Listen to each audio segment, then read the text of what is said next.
So hello everyone and welcome back to the channel. दोस्तों आज की इस वीडियो में मैं आपको top 10 front end interview questions बताने वाला हूं। और दोस्तों इससे पहले भी मैंने और भी वीडियोस बना रखा है टॉप 10, जिसमें आपको HTML CSS सारी चीज़ें दोस्तों ऑलरेडी चैनल पे वीडियोस अपलोड है, तो जा करके देख लीजिएगा। और अगर दोस्तों आपको जॉब अपडेट से रिलेटेड भी वीडियो चाहिए तो दोस्तों चैनल पर अपलोड है, जिसमें दोस्तों हायरिंग की वीडियोज़ निकलती है, तो जा करके चैनल को सब्सक्राइब कर लीजिएगा। और साथ ही साथ दोस्तों टेलीग्राम अगर आपने ज्वाइन नहीं किया तो टेलीग्राम चैनल भी जरूर ज्वाइन कर लीजिएगा। तो चलिए दोस्तों वीडियो को स्टार्ट करते हैं और मैं आपको top 10 front end developer interview question और साथ साथ में दोस्तों आपको आंसर भी बताने वाला हूं। तो दोस्तों यहाँ पे सबसे पहला क्वेश्चन है कि what is the difference between null and undefined in JavaScript. तो नल और अनडिफाइंड क्या होता है जावास्क्रिप्ट में? तो दोस्तों यहाँ पे अनडिफाइंड का मतलब ये होता है this indicates a variable that has been declared but has not been assigned a value. जैसे कि यहाँ पे मैंने लेट एक्स लिया है, तो अब इसमें यहाँ पे ये डिक्लेयर्ड है बट इसमें कोई वैल्यू असाइन नहीं है, तो जब इसका console.log एक्स प्रिंट कराएंगे तो यहाँ पे ये अनडिफाइंड आता है। तो इसे ही बोलते हैं हम लोग यहाँ पे अनडिफाइंड। और नल का मतलब ये होता है कि this is explicitly assigned by developer to indicate the absence of a value. It's often use to explicitly signify that a variable has no value और to reset a variable value.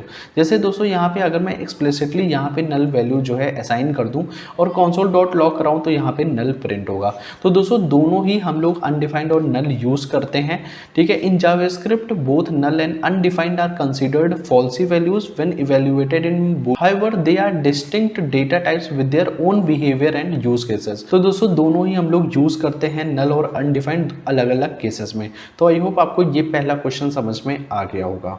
अब दोस्तों यहाँ पे सेकंड क्वेश्चन है describe the purpose and uses of CSS preprocessor like Sass और Less. अब दोस्तों यहाँ पे CSS प्री प्रोसेसर क्या करता है, हमारी जो स्टाइलिंग होता है उसको और भी ज़्यादा बेहतर बनाने के लिए हम लोग CSS प्री प्रोसेसर का यूज़ करते हैं, जिसमें दोस्तों जो सैस और लेस होता है, सैस का मतलब होता है syntactically awesome style sheet and Less का मतलब होता है leaner style sheet. Extended the functionality of standard CSS by providing features such as variable nesting mixing function and more. This preprocessor allow developer to write cleaner and more maintainable and efficient CSS code. अब दोस्तों हम लोग क्या करते हैं कि जो CSS pre processor होता है इसमें हम लोग क्या करते हैं फंक्शनैलिटी और भी ज़्यादा इंक्रीज हो जाती है जब हम CSS अप्लाई करते हैं। जैसे कि दोस्तों आप यहाँ पे वेरिएबल देख सकते हैं, हमने एक वेरिएबल डिक्लेयर किया, ठीक है, और यहाँ पे प्राइमरी कलर है और यहाँ पे मैंने प्राइमरी कलर दे दिया, फिर बॉडी के अंदर मैंने वो वेरिएबल को यहाँ पे कलर के अंदर पास कर दिया, तो हमारा ये वेरिएबल कलर आ जाएगा। तो इस तरीके से दोस्तों हम लोग जैसे कि सपोज यहाँ पे मैंने कोई भी जो है कलर यहाँ पे लिया और यहाँ पे मैंने ब्लू पास कर दिया, ठीक है, और मैंने बॉडी के अंदर जो है फिर मैंने इसी वेरिएबल को जो है पास कर लिया और यहाँ पे मैंने वेरिएबल कलर यूज़ कर लिया। अब दोस्तों यहाँ पे होगा क्या, ये हमारा प्री प्रोसेसर है, जैसे वेरिएबल्स वगैरह हम लोग यूज़ करते हैं तो वेरिएबल हम लोग कहीं भी इस्तेमाल कर सकते हैं। तो ये दोस्तों एक फंक्शनैलिटी होती है CSS प्री प्रोसेसर की जो कि हमारी स्टाइलिंग को और भी ज़्यादा बेहतर बनाता है, जैसे कि हम लोग nesting mixing modularity importing functions ये सारी ही चीज़ें यूज़ कर सकते हैं। तो आई होप आपको ये क्वेश्चन भी समझ में आ गया होगा। अब दोस्तों यहाँ पे थर्ड है कि what is the difference between inline block level and inline block element. तो सबसे पहले हम लोग इनलाइन एलिमेंट देखेंगे। तो inline element do not start on a new line, only take up a width as necessary. They respect left and right margin and padding but not top and bottom. Example of inline elements such as span, a tag, strong, em, img, input and br। मतलब कि दोस्तों यहाँ पे जो inline element होता है जितना space इसे चाहिए होता है, सपोज यहाँ पे मैंने हेलो लिखा, ठीक है, तो जितना इसे स्पेस चाहिए होगा उतना ही स्पेस यहाँ पे ये लेगा और ये नई लाइन से स्टार्ट नहीं होता है। तो अभी मैं आपको यहाँ पे बताता हूँ एग्जाम्पल, जैसे कि इनलाइन एलिमेंट। तो आप यहाँ पे पहला जो ब्लॉक देख रहे हैं ये एक इनलाइन एलिमेंट का एग्जांपल है। जैसे यहाँ पे मैंने ए लिखा तो आप यहाँ पे ए देख रहे हैं, जितना यहाँ पे स्पेस लेना होता है ये उतना ही स्पेस लेता है, same as B same as C. तो ये होता है हमारा इनलाइन एलिमेंट, ठीक है। और ब्लॉक लेवल एलिमेंट क्या होता है, always start on a new line and occupy the full width available to them by default, they can have margin, padding, width and height set होता है। और एग्जांपल्स भी यहाँ पे, तो इंटरव्यू में भी एग्जांपल्स भी पूछ सकते हैं। अब जैसे कि दोस्तों यहाँ पे आप ब्लॉक लेवल एलिमेंट देख रहे हैं, इस ब्लॉक लेवल एलिमेंट में ये देखिए, जैसे मैंने ए यहाँ पे कुछ लिखा, तो ये हमारा ब्लॉक लेवल है, ये पूरी विड्थ दोस्तों यहाँ पे ये कवर करती है और ये हमेशा न्यू लाइन से स्टार्ट होता है। तो ये हमारा ब्लॉक लेवल एलिमेंट है। और इन लाइन ब्लॉक एलिमेंट का मतलब ये होता है, तो दोस्तों जो मेन डिफरेंस होता है इन लाइन और इन लाइन ब्लॉक में, कि इन लाइन ब्लॉक में हम लोग जो है विड्थ और हाइट भी सेट कर सकते हैं। ठीक है, ये हमारा होता है इनलाइन ब्लॉक एलिमेंट। तो inline block element are similar to inline element in that they do not start on a new line, however they behave like block level element in term of respecting width, height, margin and padding. Example of inline block element include IMG, button, element styled with display inline block। तो ऐसे हम लोग display inline block लिखते हैं, ठीक है। और इसमें हम लोग विड्थ और हाइट भी दे सकते हैं। तो आई होप दोस्तों ये थर्ड क्वेश्चन भी आपको समझ में आ गया होगा, और ये हमारा इनलाइन ब्लॉक एलिमेंट का एग्जाम्पल है। अब दोस्तों यहाँ पे फोर्थ क्वेश्चन है, जो कि फ्रंट एंड डेवलपर में CSS बॉक्स मॉडल और इसका जो कंटेंट होता है ये समझना बहुत ज़रूरी होता है। और जो CSS बॉक्स मॉडल होता है is a fundamental concept in web design and layout. It describe the structure of an HTML element as a rectangular box comprising several component है। अब सबसे पहले दोस्तों आपको यहाँ पे कंटेंट दिख रहा होगा, ये पैडिंग होता है, ये बॉर्डर होता है, ये मार्जिन होता है। तो कंटेंट का मतलब क्या होता है, the content area is where the actual content of the element such as text, image or other media is displayed. Its dimension are determined by the width and 3 height properties। तो सबसे पहले दोस्तों ये जो आप कंटेंट देख रहे हैं यहाँ पे, ये हमारा कंटेंट वाला एरिया है। तो सबसे पहले जब भी आप यहाँ पे सपोज हेलो वर्ल्ड लिखते हैं, तो सबसे पहले ये हमारा जो एक्चुअल में होता है, ये हमारा कंटेंट एरिया होता है जो यहाँ पे कवर करता है। ठीक है, आई होप ये चीज़ आपको समझ में आ गई होगी। अब कंटेंट के बाद ये पैडिंग क्या होता है, तो दोस्तों यहाँ पे padding is the transparent area around the content inside the border of the element. It add space between the content and the border. तो यहाँ पे अगर आप देखेंगे, ये हमारा कंटेंट है और ये हमारा बॉर्डर है, तो इसके बीच में दोस्तों क्या होता है, यहाँ पे स्पेस लाता है और ये ट्रांसपेरेंट होता है हमारा पैडिंग। ठीक है, तो यहाँ पे आप देख सकते हैं around the content inside the border of the element. और बॉर्डर हमारा क्या होता है, the border surrounds the padding and the content area and provide a visible boundary of the element. तो अब यहाँ पे दोस्तों अगर आप बॉर्डर देखेंगे, तो बॉर्डर हमारा पैडिंग के बाहर होता है और ये हमारा बॉर्डर होता है। ठीक है, तो ये कंटेंट का ये बॉर्डर होता है। ठीक है, जो यहाँ पे आप ये देख रहे हैं वो पैडिंग के बाहर होता है, और बॉर्डर के बाहर हमारा क्या होता है, मार्जिन होता है। तो मार्जिन क्या होता है, are the transparent space outside the border of the element, they create space between the element and its neighbouring element. ठीक है, तो आई होप ये चीज़ आपको समझ में आ गई होगी, कि जैसे कि हमारा यहाँ पे नॉर्मल सिंपल कंटेंट होता है, उसके बाद हमारा पैडिंग का स्पेस लेता है, फिर हमारा बॉर्डर होता है, उस बॉर्डर के बाद हमारा मार्जिन होता है। और दूसरी सपोज यहाँ पे मैंने ए एलिमेंट लिया है और ये हमारा बी है, तो ये कितना दूर होगा, तो इससे हम लोग मार्जिन लेफ्ट और मार्जिन राइट से कवर कर सकते हैं। तो आई होप दोस्तों ये चीज़ आपको समझ में आ गई होगी CSS बॉक्स मॉडल। अब दोस्तों यहाँ पे फिफ्थ क्वेश्चन है, तो दोस्तों यहाँ पे फिफ्थ क्वेश्चन है, what is the purpose of CSS reset and how it is differ from CSS normalize। The purpose of both CSS reset and CSS normalize is to provide a consistent baseline for styling HTML element across different web browser. अब जैसे यहाँ पे होता क्या है कि हमारे पास अलग एक ब्राउजर है, सपोज ये ब्राउजर 1 है, ये ब्राउजर 2 है, ठीक है। और अगर हमने कोई भी CSS अप्लाई नहीं करी है, तो जब हम नॉर्मल टेक्स्ट वगैरह जैसे HTML के अंदर टेक्स्ट वगैरह ऐड करते हैं, और जब हम लोग लाइव सर्वर पे टेक्स्ट देखते हैं, तो हमारा बाय डिफ़ॉल्ट ब्राउज़र अपना कुछ ना कुछ मार्जिन और पैडिंग इंक्लूड कर देता है। तो अगर आपको उस मार्जिन और पैडिंग को रखना है, तो दोस्तों यहाँ पे आप रख सकते हैं। अगर आपको नहीं रखना है, तो CSS रिसेट की मदद से आप क्या होगा कि दोस्तों आप फिर से उस पैडिंग की जो है, जैसे जो मार्जिन है आपका, वो आप ज़ीरो कर सकते हैं। तो ऐसे करके दोस्तों जो मार्जिन है और पैडिंग है, ये आप सब ज़ीरो कर सकते हैं। तो ये बाय डिफ़ॉल्ट आप स्क्रैच से जो है आपकी मार्जिन और पैडिंग सेट होती है। और CSS नॉर्मलाइज क्या करता है, अब यहाँ पे सबसे पहले डिफिनेशन देख लेते हैं। CSS reset is a set of CSS rules designed to remove or reset default browser styling for HTML element. It aims to standardize the appearance of element across different browser by resetting their default style to a common baseline। मतलब कि जो हमारा normal browser का जो CSS properties होती है उसको जब हम नॉर्मल CSS रिसेट की हेल्प से हम उसको सारे जो है 0 पिक्सल कर देते हैं तो ये हमारा CSS रिसेट होता है। और CSS नॉर्मलाइज का मतलब ये होता है is also a set of CSS rules but instead of resetting all style to 0 it aim to normalize system across different browser.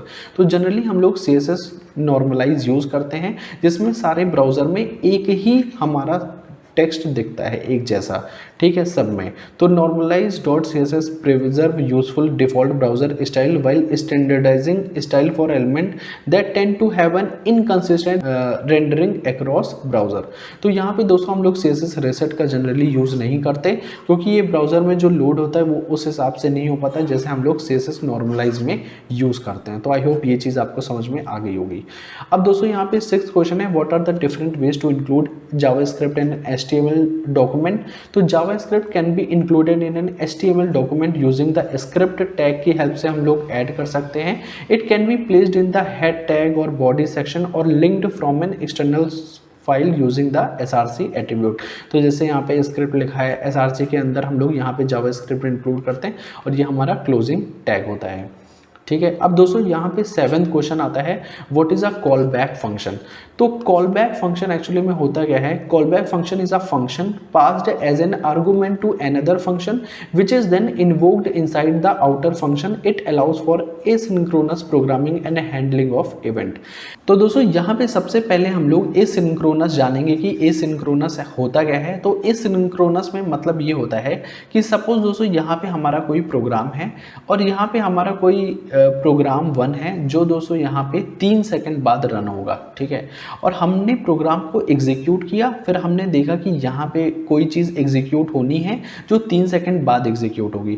तो हमारा नीचे का प्रोग्राम सारा रन करेगा, रन करने के बाद 3 सेकंड बाद ये जो प्रोग्राम रन होना था वो रन हो जाएगा। तो पहले तो ये ऑर्डर वाला रन होगा, फिर बाद में ये हमारा 3 सेकंड बाद वाला रन होगा। तो ये होता है दोस्तों एसिंक्रोनस, ठीक है। ये हमारे प्रोग्राम एग्जीक्यूट हो जाएंगे और जो भी प्रोग्राम बाद में एग्जीक्यूट होने वो बाद में एग्जीक्यूट हो जाएगा।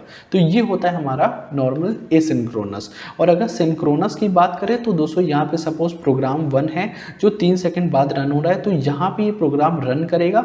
तो सबसे पहले ये 3 सेकंड तक वेट करेगा, इस प्रोग्राम को रन करेगा, देन फिर पूरा जो है हमारा प्रॉपर एग्जीक्यूशन होगा। तो ये होता है हमारा सिंक्रोनस और ये हमारा होता है एसिंक्रोनस। अब दोस्तों यहाँ पे कॉल बैक फंक्शन क्या होता है। तो अगर यहाँ पे कॉल बैक फंक्शन देखें तो सबसे पहले हम लोगों ने एक कॉल बैक फंक्शन बनाया है, फंक्शन से good morning console.log good morning यहाँ पे बना दिया है। और फिर हम लोगों ने create a function by passing a callback function as its argument.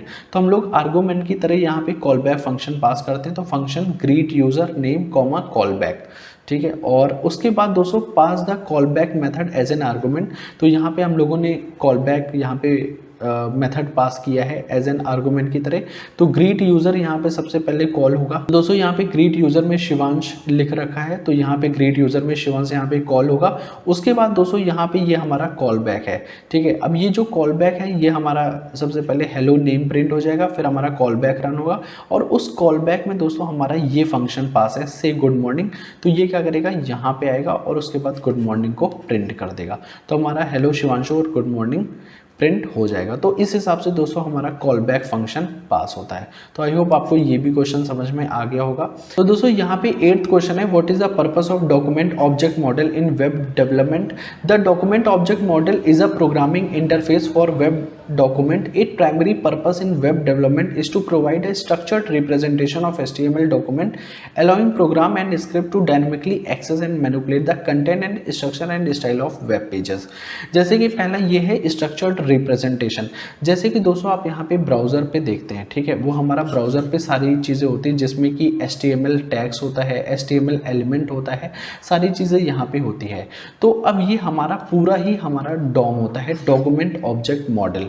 अब इसमें स्ट्रक्चर्ड रिप्रेजेंटेशन क्या होता है, each element, attribute and piece of text in the HTML document is represented by a corresponding object in the DOM tree.